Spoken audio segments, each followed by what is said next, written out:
تو نہ کسی امام نے، نہ کسی فقیہ نے، بلکہ نہ خود مولا علی نے. بات ہی پھر ختم ہو گئی. کیا صفین ختم ہونے کے بعد مولا امام علی علیہ السلام نے کہا کہ معاویہ تو باغی، تیری جماعت باغی؟ ہاں، یہ ضرور ثابت ہے کہ امام حسن نے صلح کر کے حکومت سے دستبرداری اختیار کر کے سالانہ خمس وغیرہ معاویہ کی حکومت سے وصول کر کے امام حسن ابن علی نے اپنے قول و فعل سے یہ ثابت کر دیا کہ معاویہ باغی نہیں ہے، تنا معاویہ کی جماعت باغی ہے.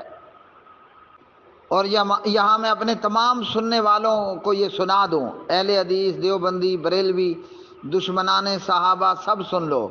اہل سنت والجماعت کا یہ موقف ہے، قرآن کی آیات کی وہ تعویل لیں گے، وہ معانی اور مفہوم لیں گے، وہ جو حضرات صحابہ، سلف صالحین، ائمہ دین، فقہا رضوان اللہ علیہم اجمعین نے اختیار کیے.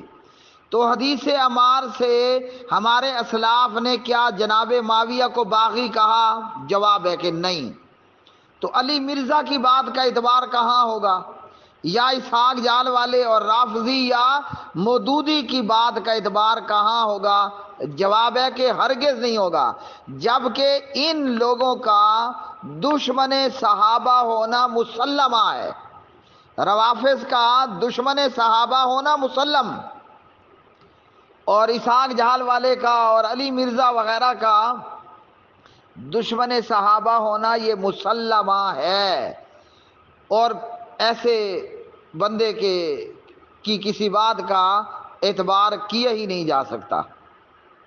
یاد رکھیے کہ اسلام کا بھی یہ قانون ہے اور آج بھی یہ قانون ہے، یہ شریعہ ہے کہ ہم کسی کو قاتل تب ڈکلیئر کریں گے کہ کوئی بندہ گواہی دے کہ ہاں میں نے قتل ہوتے دیکھا ہے اور یہ قاتل ہے، یا قاتل کے پاس سے آلہ قتل برآمد ہو جائے. دو باتیں، یا قاتل اقبال جرم کر لے کہ ہاں میں نے قتل کیا ہے، تو نہ کسی گواہ نے گواہی دی کہ معاویہ نے قتل کیا یا کروایا، نہ جناب معاویہ کے پاس آلہ قتل برآمد ہوا، نہ معاویہ نے اس ناکردہ جرم کا اقبال کیا، نہ معاویہ نے اس ناکردہ جرم کا اقبال کیا.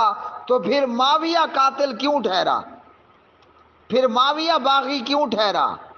تو گزارش یہ ہے کہ نہ معاویہ قاتل اور نہ معاویہ باغی اور نہ معاویہ جہنم کی طرف بلانے والا. ہمارے پیارے نبی علیہ السلام جس کے متعلق دعا کر دینا، کیا آپ کو معلوم ہے کہ وہ کبھی باغی یا قاتل ہو سکتا ہے؟ اور دعا بھی وہ کریں کہ اے اللہ معاویہ کو ہدایت دینے والا اور ہدایت یافتہ بنا دے. اللہ اکبر. جناب معاویہ کو دعا دی گئی، اللہم اجعلہ ہادیا مہدیا واہدہ واہدی بہ، او کما قال علیہ الصلاۃ والسلام. فرمایا کہ یا اللہ اس کو ہدایت کا چراغ بنا دے. میں اپنے لفظوں میں ترجمہ کر رہا ہوں، اس کو ہادی اور مہدی بنا دے. ہیں جی، اس کو ہدایت والا بنا اور لوگوں کو بھی اس کے ذریعے ہدایت عطا فرما. تو جس پر نبی پاک علیہ السلام یہ دعا کریں، اللہم اجعلہ ہادیا مہدیا، اے اللہ اس کو ہادی اور مہدی بنا، لا حول ولا قوت الا باللہ، وہ قاتل بنے گا اور وہ باغی بنے گا. جی کتنا بڑا جرم ہے، کتنا بڑا پاپ ہے